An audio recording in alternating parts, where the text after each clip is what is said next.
រឿងព្រះនាងភពផ្សេងកាលពីព្រៃនាយនៅក្នុងនគរតូចមួយឈ្មោះភ្នំចាមមានក្មេងស្រីម្នាក់រស់នៅឈ្មោះណាឌៀដែលមានចិត្តលើព្រះអង្គម្ចាស់មួយអង្គគឺព្រះអង្គម្ចាស់អេដែន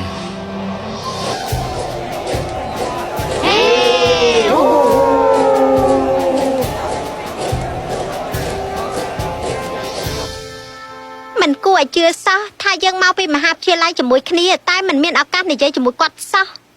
យេដោយសារតែអ្នកយាមខ្សាន់តែងតែនៅជុំវិញគាត់ហើយថ្ងៃណាមួយ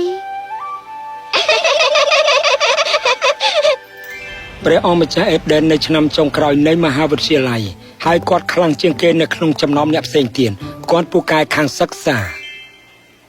ហើយដូច្នេះគម្រោងរបស់យើងមានគោលដៅនិងប្រសិទ្ធភាពមិនចំពោះតែនិស្សិតយើងនោះទេតែចំពោះសាធារណជនផងដែរ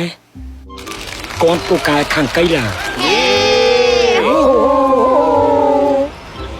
ហើយលើគេនោះគឺគាត់មានបេះដូងចិត្តល្អចំពោះមនុស្សគ្រប់គ្នា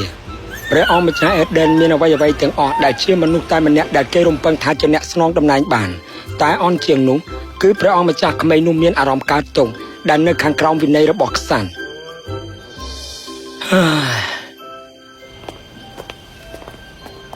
អេដែនណែសំទោសផងព្រះអង្គជ្រូរបស់នេះអរគុណណាឌៀព្រះអង្គស្គាល់ឈ្មោះខ្ញុំម៉ែពិតណានាងនៅឆ្នាំទី2ត្រូវហើយខ្ញុំម្ចាស់គ្រាន់តែព្រះអង្គរត់ទៅកំពុងតែរងចាំក្របទូលខ្ញុំសុំទោសខ្ញុំត្រូវទៅហើយណាមិនអីនោះទេរឿងរ៉ាវបន្តទៅដដែលនៅក្នុងនគរនៃភ្នំចាបអស់ជាច្រើនខែ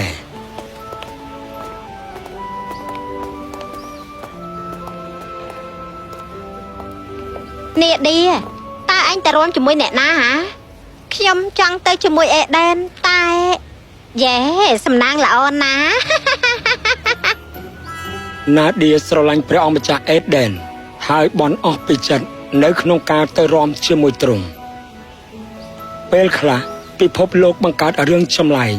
ហើយនៅរសៀលនោះដោយសារខូចចិននាឌីអង្គុយនៅចិត្តបឹងបោះគ្រោះហើយពិភពលោកធ្វើសកម្មភាពតើនោះជាអ្វីនៅពេលនាឌីមើលទៅវត្ថុដែលមិនស្គាល់ទាំងភ័យខ្លាចហើយភ្លាមនោះខាងលើវាបានបើកជាមួយនឹងសំឡេងនាឌីមើលនៅពេលនោះលេចចេញមកពីយានជារបស់មិនមែនមកពីពិភពលោកនេះទេទាំងពីរអ្នកឈរនៅស្ងៀមមួយស្របភ្នែកទាំងសងខាងហាក់ដូចជាចង់ដឹងតើឯងជាអ្នកណា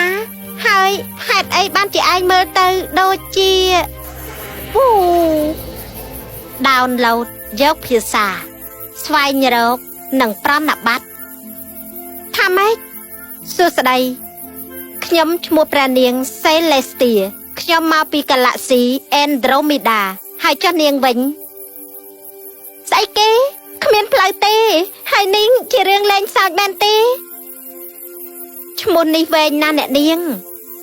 ស្អីគេគ្មានផ្លូវទេនេះជារឿងលេងសើចមែនទេអត់ទេនេះមិនមែនជាឈ្មោះរបស់ខ្ញុំទេខ្ញុំឈ្មោះថានាឌីរីករាយដែលបានជួបនាងតើនាងពិតជាមនុស្សភពផ្សេងណាខ្ញុំជាមនុស្ស Andromeda អូខេហេតុអីបានជានាងមកទីនេះព្រះនាង Celestia ត្រូវហើយបិតារបស់ខ្ញុំជាស្ដេចចង់ឲ្យខ្ញុំរៀបអភិសេកជាមួយព្រះអង្គម្ចាស់ពិតប្រាកដម្នាក់ដែលមានឈ្មោះថា Starlight តែខ្ញុំស្រឡាញ់ Star Pride ដែលជាបុត្ររបស់ Star Night ដែលជាសត្រូវស្លាប់រស់ជាមួយនឹងបិតា Starlight គឺ Star Mai ហើយបន្ទាប់មកក៏មានឈប់សិន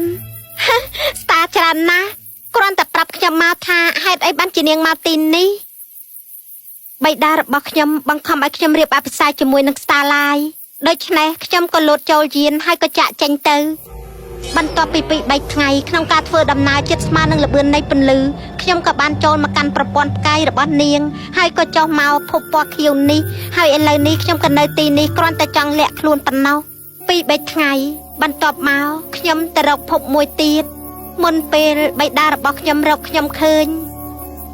នាងមិនអាចលាក់ខ្លួននៅទីនេះបានទេគេនឹងរកនាងឃើញមិនយូរមិនឆាប់នោះទេខ្ញុំមិនប្រកាសថាពួកគេនឹងមានប្រតិកម្មយ៉ាងម៉េចចំពោះនាងអូតើខ្ញុំត្រូវធ្វើអ្វីខ្ញុំមានកំណត់មួយព្រះនាងសេលេស្ទាចុចប៊ូតុងនៅលើខ្សែដៃរបស់នាងហើយយានក៏បានទៅក្នុងទឹក